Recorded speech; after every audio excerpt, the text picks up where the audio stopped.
I'm super excited to kind of have you guys here to kind of talk today, and I'd love you to kind of introduce yourselves. We're going to go round the room and start with Jane. So I'm Jane Forsyth. I'm head of production for games at Real Time. I've been here for about 14 years and worked my way up through the company. So started as producer and now head of production. So been here a long time, but it's good fun. Brilliant, thank you. Lucy? Hi, I'm Lucy. I'm Managing Director of Union. We're a visual effects company, sort of medium-sized. And I've had lots of jobs in post-production, broadcast, etc. in the lovely 28 years I've been working properly. Brilliant. Lorna? Hello, I'm Lorna. I'm a producer at Jellyfish, currently in the visual effects side of the business, but I've kind of worked through the years animation, game cinematics, and a bit of real-time work, which was my favourite. You don't need to deal with render planning in real time. Woo! Yeah, so producer at Jellyfish. Brilliant. Emma? Hello, I work at One of Us, Environments and DMP. So I don't know if there's any other VFX artists mulling around, but if not, I'm here to represent the other side of it. And I actually met Amy quite recently as we connected over, I've got another platform called Women in Visual Effects, which is started in 2020 to connect the artists all together and producers. And actually now it's gone into script writers and you name it. So it's just a big network for women. So I'm super excited to be here. This is just such a perfect topic. And yeah, so that's me. Amelia? Hi, I'm Amelia. I'm head of process success at MPC, kind of focusing on production processes and operational processes as well. I've been in the VFX world for nearly 6 years now, but I've moved around a bit within there, spent some time doing like HR, some project management, and then into the production world. So yeah, really excited to be here and talk about it today. Amazing. So my first question that I have for you all is actually starting from the negative. So, and then we'll move into the much more positive side of things. But I'm really interested to find out if any of the gender, have you ever faced any gender biases yourself from other women? And have you experienced a situation where maybe women have competed against each other? And I would like to kind of hear from you, Lucy, first of all. I mean, I have witnessed women. I mean, I don't even so much think it's gender bias, more just being very competitive. And as there's kind of fewer women in more senior roles, I think there is a tendency to think, oh, well, that there can't be more of you. And that can get a little bit competitive at times. I mean, I thankfully think I've witnessed that increasingly rarely as I've gotten slightly older, but maybe that's because I'm in slightly different positions or different circumstances.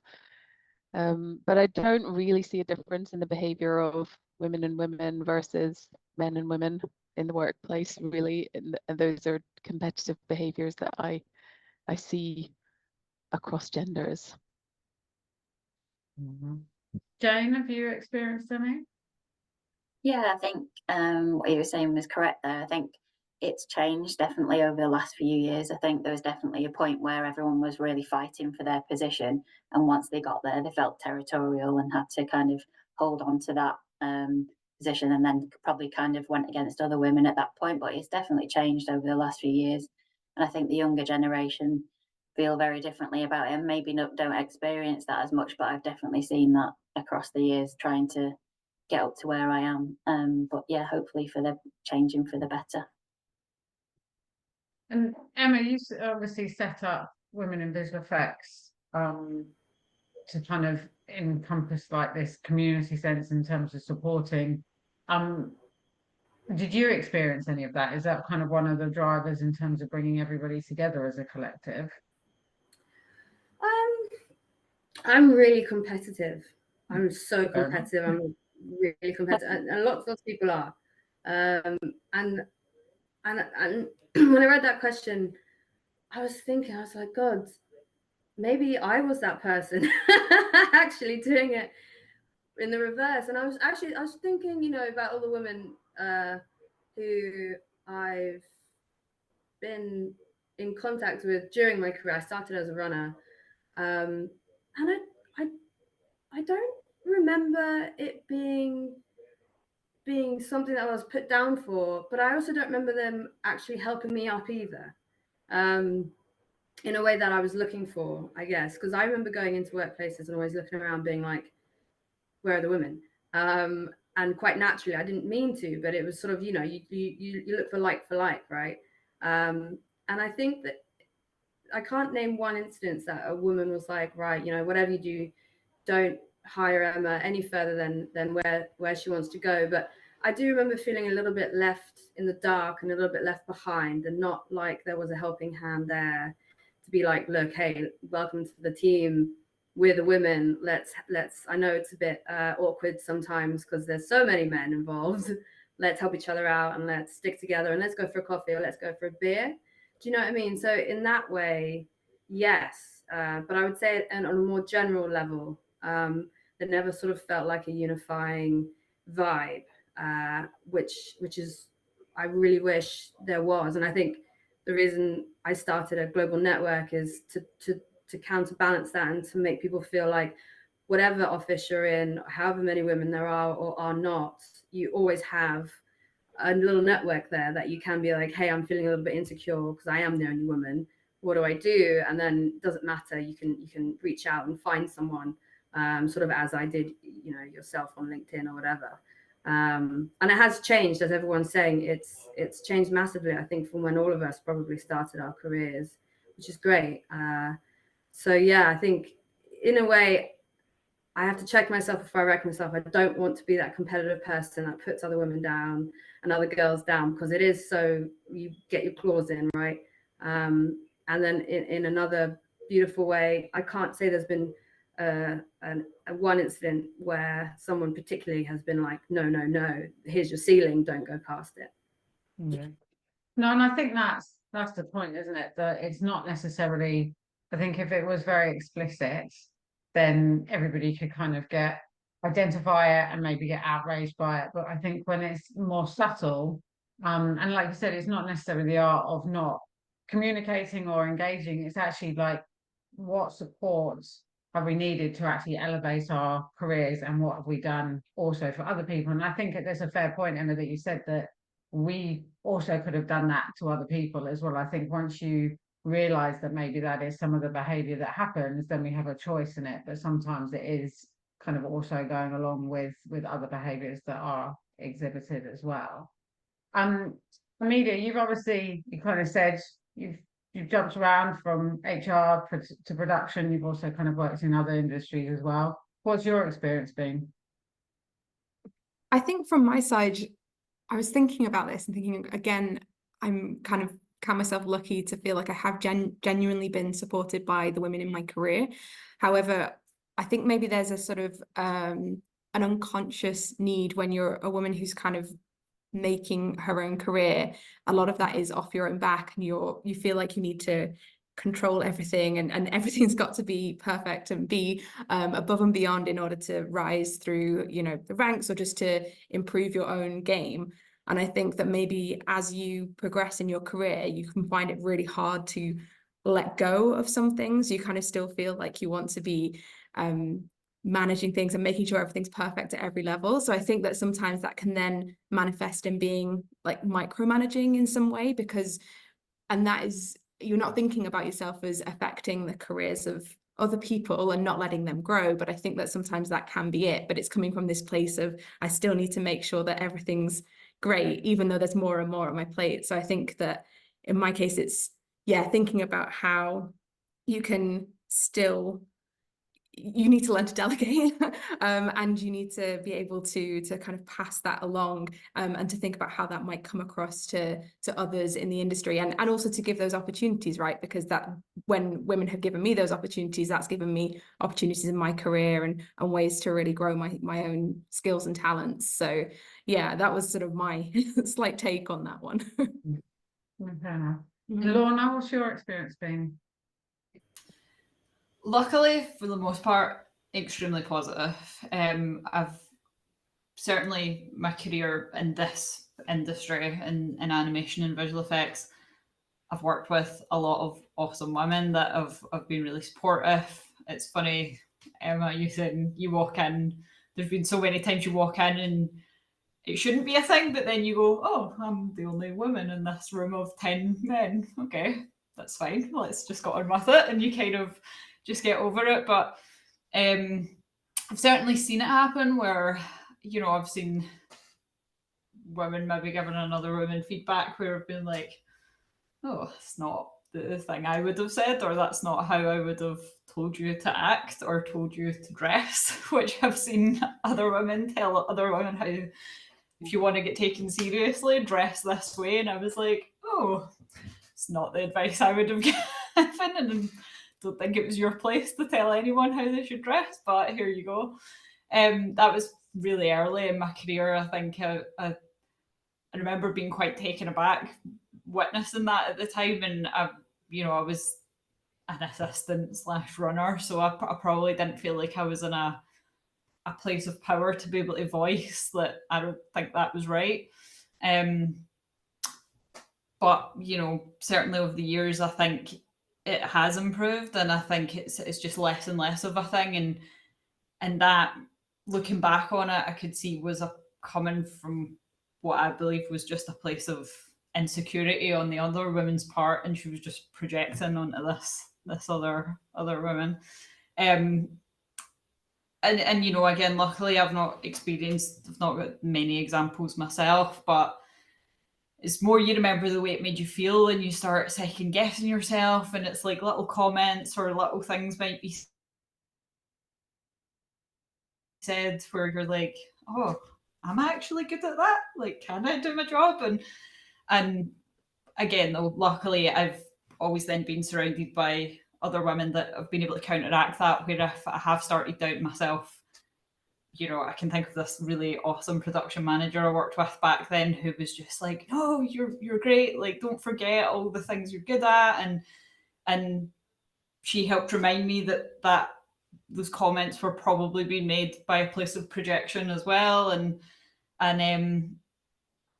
yeah, she really, really pushed me to just believe in myself and try and block out the negatives. But again, luckily, very, very few examples in my career. And yeah, well, I kind of the impact. I just let it make me stronger and build my confidence rather than put me down. But yeah, certainly at the time, it's always rough at the time when you go through it. well, and I think that those experiences unfortunately stay with people, don't they? So, but I think to your point though, it sounds like from everybody that everybody's experience is at least shifting over time, and that hopefully for new generations that are coming in, they're going to experience a different workplace than maybe what people did kind of earlier on, which I think is amazing. Lorna, you mentioned that you had like a key person that was like a champion of yours that kind of supported you and kind of pushed you forward. Has anybody else kind of had that key person that they could kind of turn to? Lucy, I've seen you kind of come off mute, so I wanted to hear. I mean, I've been lucky, I think. Well, I shouldn't say that. Women always say they're lucky, but I definitely have been fortunate in that I've had some very good, I think after my first couple of jobs where I had fairly toxic male influences, I had some really good female managers who I to this day think they were great, and they really made me feel like I could, do this, and also that it's okay to speak up and you don't have to tolerate bad behavior. and also you don't have to behave like a man in order to be good at your job, which was a key learning. I'm glad nobody's given me advice on how to dress, because I'm sitting here at nearly 50 in my dungarees, looking like a 1980s television presenter. But I have had some positive role models who've kind of seen maybe if I was struggling and helped convince whoever else to kind of manage me differently or support me differently in order to get the best out of me. And I hope that I've taken that forward in my career and done that for women around me, because it is different. We function differently. When we're frustrated, we might cry. It's not because we're sad, it's because that's how we express that. It doesn't mean that we're a pathetic little girl who's crying in the corner because they can't handle it. There's just all sorts of things that we can be a bit different about. And again, within women, we're all different as well. So I think having people that can clock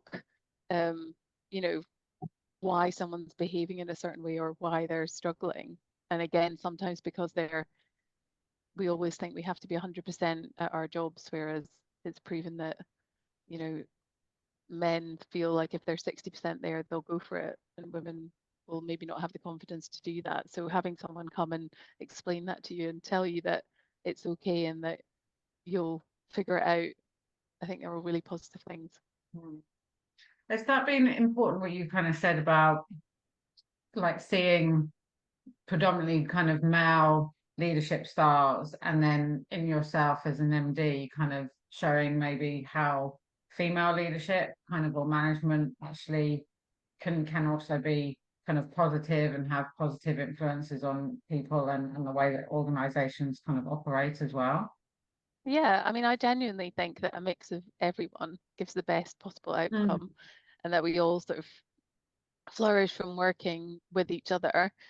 But again, it's sort of, I guess, having some kind of agency over the teams you work within and the jobs you go for and where you stay or where you move on from, and working together. Obviously no two people are the same, and there are plenty of men I've encountered who exhibit what some people might describe as female characteristics or behavioral traits, and that can just be being introvert or extrovert or having different type of personality. But I do think that we all have something to bring to the table, and we don't have to manage as we've been managed or as we've seen others manage. That you find your own way of doing it. You sort of know what you have to do, whether it's I have to communicate this thing regularly, but you don't have to do that in a way that maybe someone else does. You sort of find your own groove, if you like, of what feels like a Lucy way of doing that, and how do you think you can get that same outcome but your own way, and figuring those things out. And it can be different, and that's not a bad thing. And having a mix of those things within a team or a company, I think, is also a good thing. Yeah, definitely. I think also as well, like identifying those women, like you were saying, that have played a key role in your own career, and acknowledging and kind of sharing that and talking about that as well, because otherwise they go unlooked or like kind of missed as well. I mean, actually, when I was thinking about this last night, I actually sent a message to one of them on LinkedIn and said, I'm not sure I've ever thanked you properly for this, so I'm just thanking you now. Yeah. And maybe also even publicly as well, because I think that's one of the things we're quite good at, is maybe acknowledging that on a one-to-one basis, but then actually for their own careers, something that they've given maybe to us, but also kind of go back to them and saying, look, actually, I recognise that you have done this, and actually you were really helpful and successful in helping to develop me. I think that's also kind of something that we don't always outwardly kind of show it or tell other people. And Emma, have you kind of had anybody you've kind of said you've walked into many a room full of kind of men, and you've obviously, as we were saying, developed your kind of own network, but have you had any kind of key women that have been crucial in your kind of career? Oh yeah. I've got, I mean, people in and out of the industry as well, which I don't know if it's just you kind of become the sum of the people you kind of surround yourself with, I think, a lot of the time. And a couple of my really good close friends have soared in their careers, and we often will message each other and just ask, how did you navigate negotiating more, or how did you deal with a situation where you felt in competition with someone with less experience but was a man, and how did you lean forward at the table and make sure you didn't feel like you were just making a noise, but instead correctly standing up for what you sort of deserve in your career path at that time. And it's been really good because it's not necessarily it's not necessarily, you don't have to stick within your visual effects bubble. You can go anywhere and find mentors in that way. I've also got two older sisters, so we'll constantly ask each other, how did you interview someone? What did you look for in those sorts of resumes? And that helps reflect upon yourself as well. In terms of, I remember I was a runner and I really wanted to get into DMP, and there wasn't any female DMP freelancers coming in at the time, so I looked on the NPC network, which, as you can imagine, is massive, and found one in LA and just emailed her. So it was an NPC internal email, which was great because I was like, oh my God, okay, there's another one. Okay, how did she do it? And saying that seems silly now. I'm like, well, she just did it like how any man would do it also. But in my mind, it was like I needed to find a sort of a woman who I could idolize in a way, or at least sort of make my mentor, even though she didn't know obviously I existed. And I emailed her and she emailed back, and I was really, really, really happy. Even just to get the email before I read it, I was just like, great, it worked. And I actually, it's funny you said that, Lucy, about contacting your old person who helped you. I was, because of this question and this thing, I was like, maybe I should look up that email and give it a look over and have a giggle about how I sounded. But I'm too insecure to see how junior I probably sounded at the time. Maybe later. I think we should definitely share that appreciation though. So go reach out to her and tell her that she made an impact. I think have a massive effect. Yeah, she doesn't even know. What I found with the network that we have is actually there's so many women who want to be that person for someone but don't really know how, and that's really cool to see, because you're like, okay, well, we're misconnecting, aren't we? We can all connect, but we all can do this, but we're all doing that, which is a relief to see, and hopefully it gets easier and easier as time goes on, and we're all online more. But yeah, so it was sort of like back in the day before we were all online too much. It was the equivalent of a handwritten pen pal letter, I suppose. It was an email. And other than that, I've had many male guys who have really uplifted me as well, and that's been lovely and a great support. And it's hard. I think sometimes it's easy to overlook that actually there are guys out there in the industry who will also support as much as a woman is.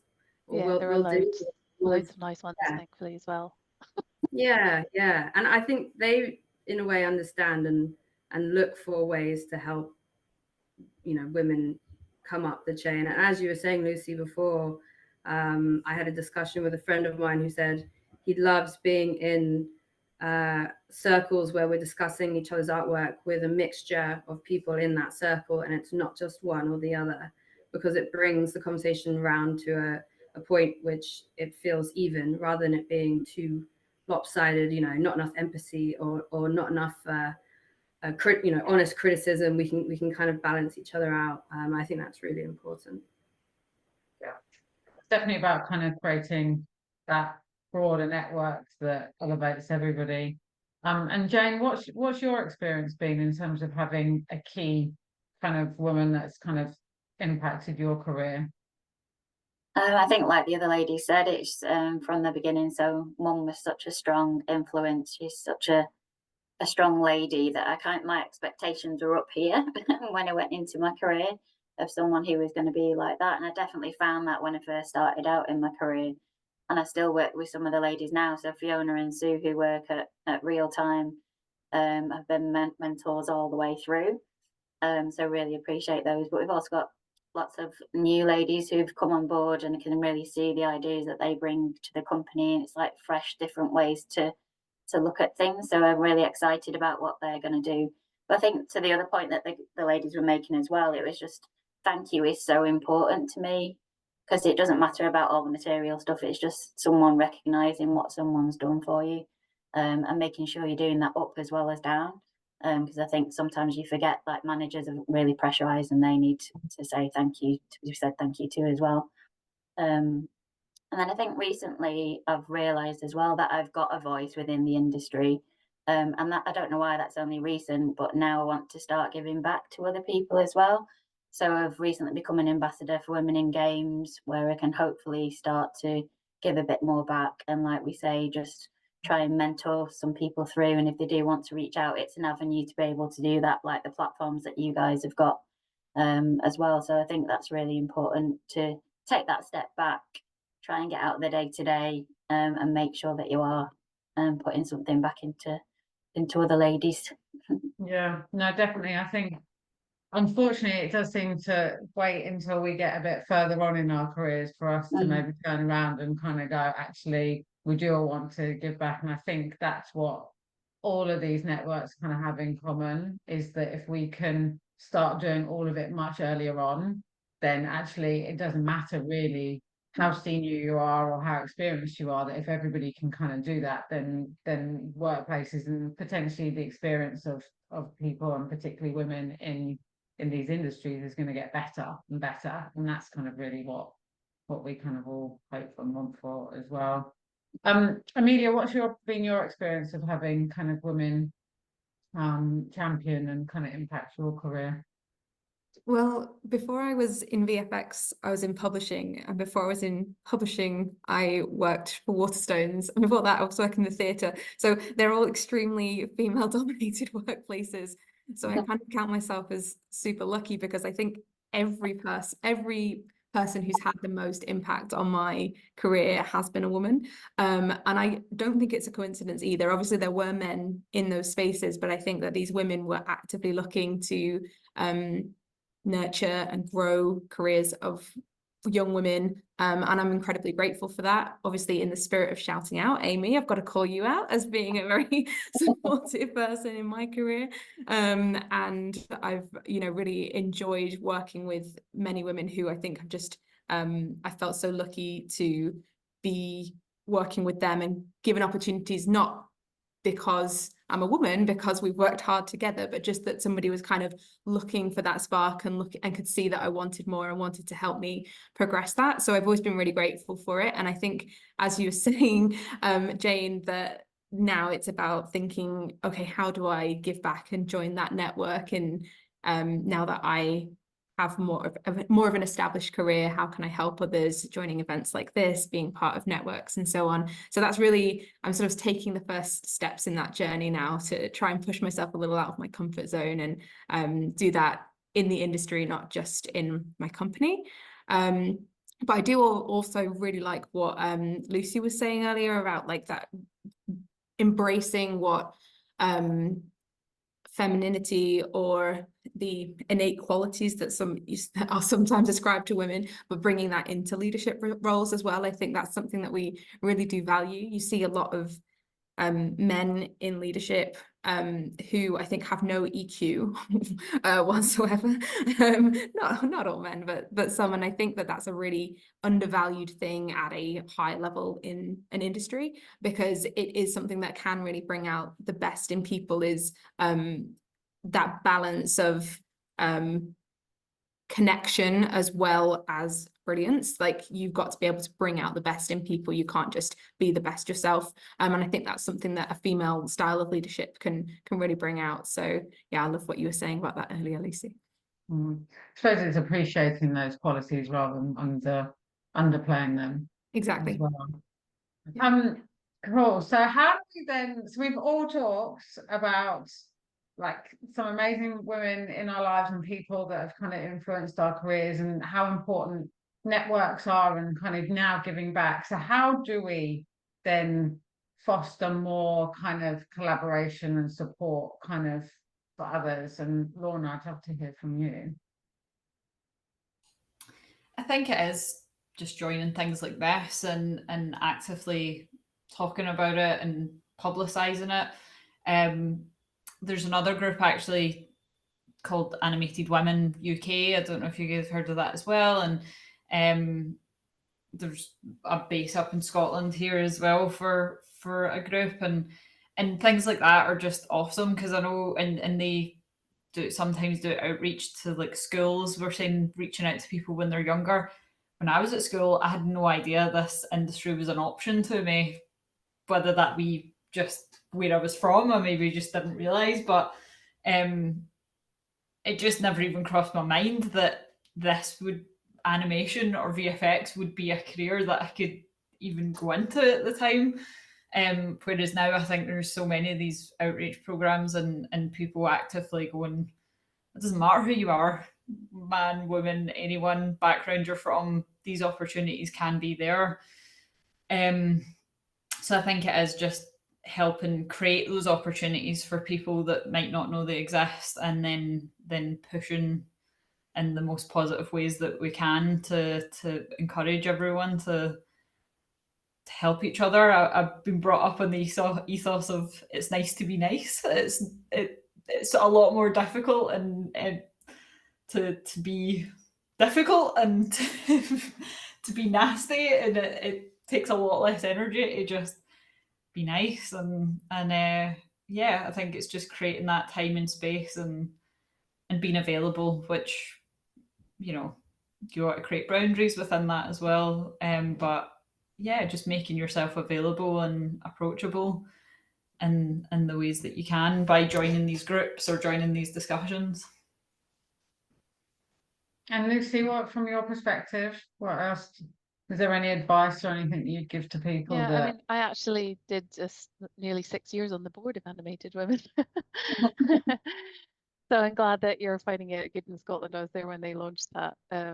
That was something that I found. I mean, I didn't really know about them, and through, my own network, someone told me about them, and I ended up helping them out with some things, and then ended up on the board. And certainly for my own career progression, I think that was a really positive thing to serve in a different capacity on a sort of non-profit.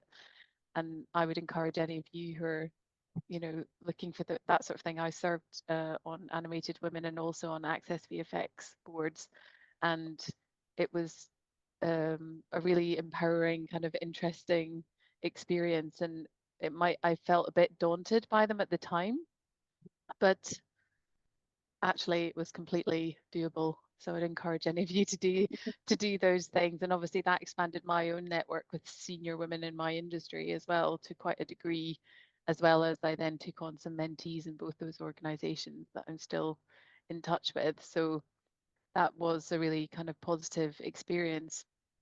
In terms of building network for me, I've just always really made a point of keeping in touch with people and helping people. If anyone needs a favor from me, I'll definitely give it.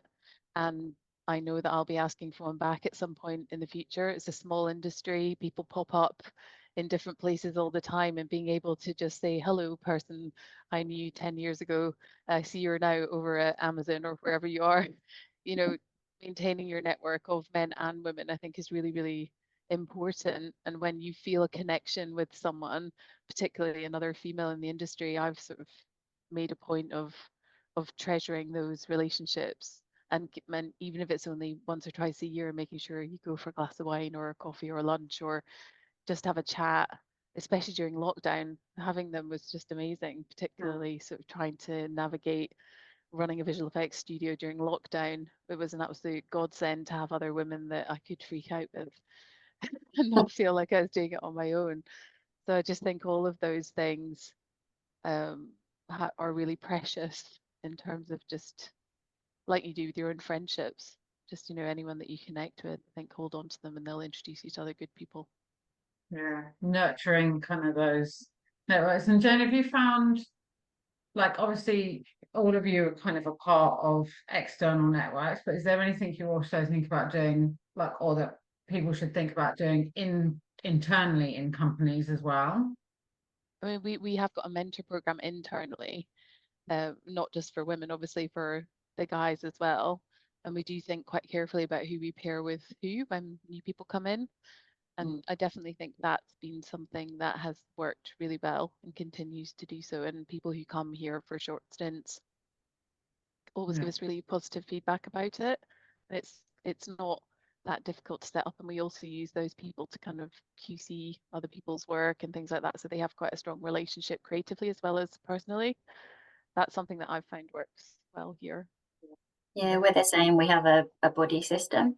I think that works across the board. Like you say, it's just when people start, it's having that one person they can go to, just chat about things on a day-to-day basis. But then, yeah, if they're stuck with anything, they can understand what's going on in the company. And then I think that starts the network, doesn't it? And then you can build out, because they might bring other people to that chat, because they might know about something else that they don't. So I think it's just building that up within the company.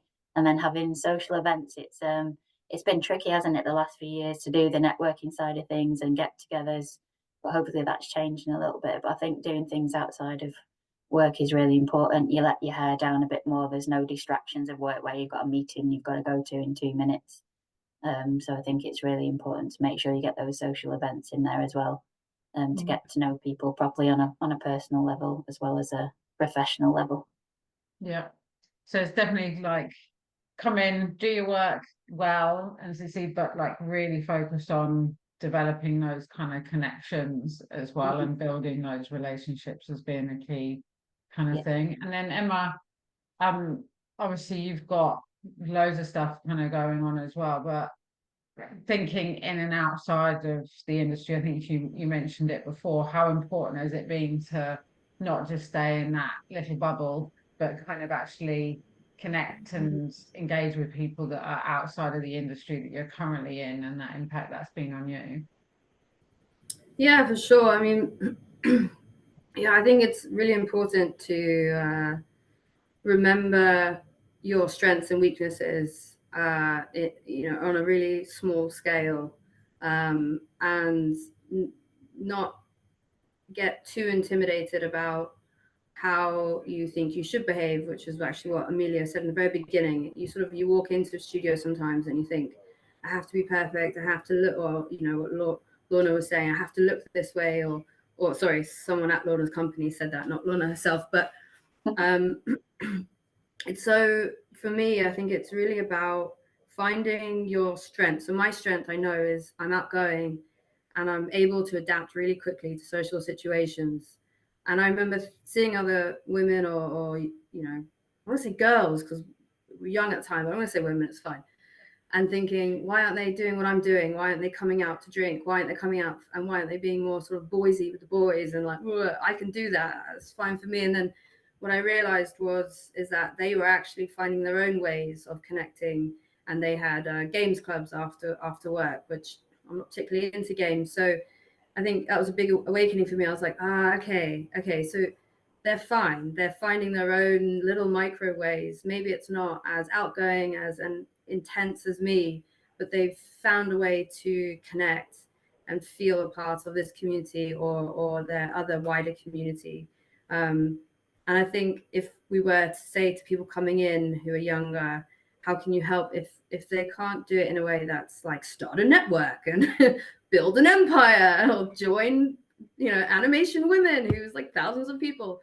It's like, okay, well, look inside.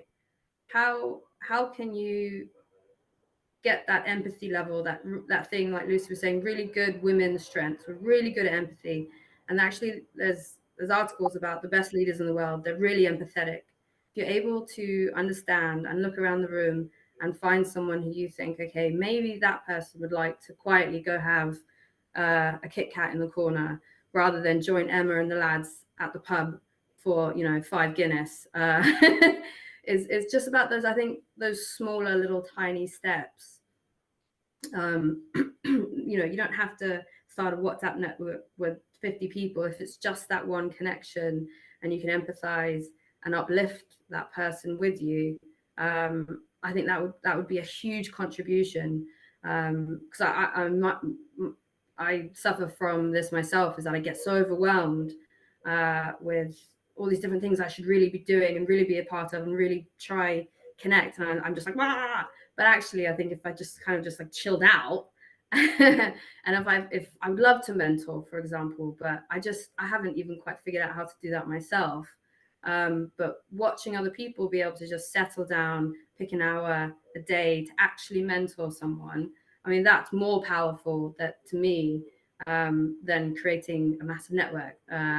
In a way, they have pros and cons, but I think if that's the direction we're all going in, and to stop that sort of entering the room and feeling overwhelmed and a bit small and a bit introverted, I think if we all started a little bit slower and a little bit more focused on our strengths and how to share that with people around us, we would find women would be uplifted really fast and really quickly without having to do too much drinking Guinness down the pub.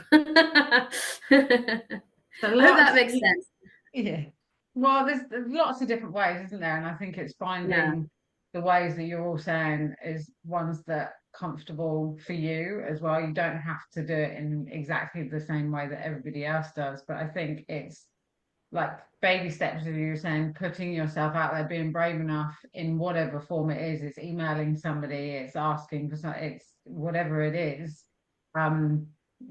Somebody saying something in a meeting even, and kind of asking to follow up with them afterwards, or hearing somebody say something about something, and actually seeing if you can kind of connect with them. And there seems to be lots of different ways that people kind of can do that. And Amelia, from your perspective, because you've obviously gone from different industries as well, is there any advice that you would give to people? I think that sometimes it's a bit about momentum as well, because I think that people can be really intimidated, as you were saying, about this idea of joining big external networks. But I think that does apply internally as well. If you don't have enough momentum behind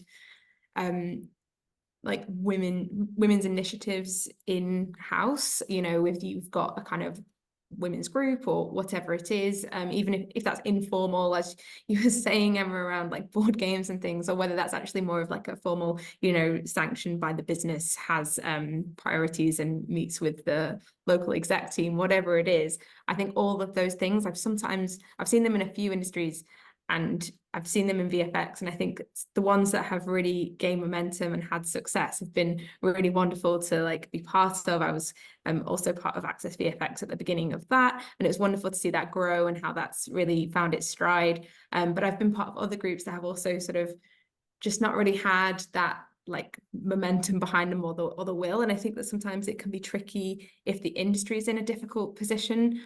People don't feel as motivated to like sometimes be part of those social events, even though it is good for a networking at that time, obviously. I think that can be a struggle. So sometimes maybe you have to be that momentum. Maybe you have to be the person who's connecting with people and individually reaching out and saying, hey, I think you'd be great for this, why don't you come along, rather than just generic invites or something which just isn't as personal.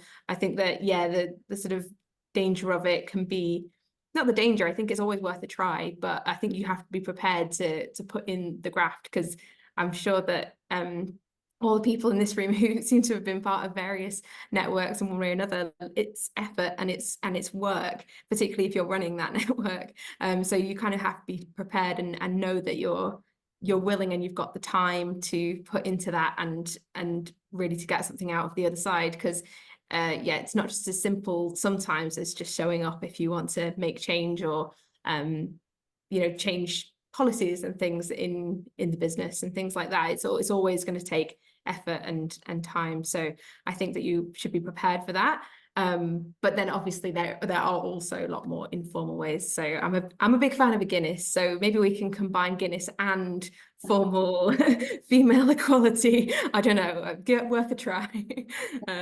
So yeah. See, I would never have known that unless I had said it, and so that's great. That's a good connection right there. It's enough. Well, I was just in Ireland this weekend, so I feel like I'm topped up on Guinness, which is very nice. I think also what Amy said was asking a question after a big meeting to someone that maybe sparked your interest. That's a great way to do it as well, because then you're engaging in something that person's already kind of said, and I think that makes them feel really good. Like as Lucy said, she's available, she's open, but how do people know that, right? So like if I was in a meeting with Lucy and she said something that intrigued me, I think afterwards just going up to her being like, hey, listen, like, yeah, I would love to be a part of going to the water slide park with you. That sounds like a really good idea. And those small little moments, actually, I found in my career have made a big difference. And just having the courage to also be rejected. You know, what if Lucy's like, sorry, I can't take you to the water park, but why don't you try why don't you try Jane? She was available. But just having that courage to kind of ask that question and really listening to those meetings, because they're really important, and picking up on those little aspects of individuals' personalities that can really take you further and forward. I think that's a really good point. Yeah. I Well, agree with you, Emma, in that. Sorry, Sorry, I was just going to say that I think most people, if you engage with them, they'll engage back, as long as you've got a point of engagement, and you're not just blanketly saying, hi, I want to connect with you, which is what you get on LinkedIn all the time. But if someone's met me at an event and they've said hi, and then they link in and say, I'm the person that said hi to you after the, you always accept, because I generally don't accept strangers on LinkedIn. So I definitely think that having the courage to just have a conversation with someone, because at the end of the day, they're a human being, and if you're asking them about something they've just told you they're interested in, you've got a good chance that they're going to give you a positive response. Yeah. And I've also decided, Amelia, that you sound like someone ripe for a role on a board or in a group or an organization, but it is hard work, and that's why people don't stay in those roles for, after 6 years at Animated Women. It is a lot on top of your day job, and I had some personal stuff going on as well, but I think it's good for it to rotate and fresh enthusiasm to come in, because these are volunteer run organizations, and it is challenging. You do have to put in the effort to kind of make those things work. Yeah, no, definitely. And I think, like you're saying, I think all of you there have also acknowledged that even though it was voluntary work or kind of participation in stuff, it's also done amazing things for your kind of careers as well. So whilst it does sometimes maybe feel like extra, I think the power is that it's probably helped you get to positions that you are today, or even not helped you directly, but it certainly hopefully has done something when it comes to confidence or engaging with people, or just kind of like building out whatever your kind of path is in your own kind of careers as well. So I think, yeah, it's lots happening. I think loads of people can kind of take stuff away from the conversation we've had today. I feel like I could talk to you guys for ages, but our time is limited, and I hope lots of people take things away. Has anybody got any final words that they would like to share? If not, we're going to leave it there, and I am going to stop recording. But thank you very much. I've really appreciated having you all here today.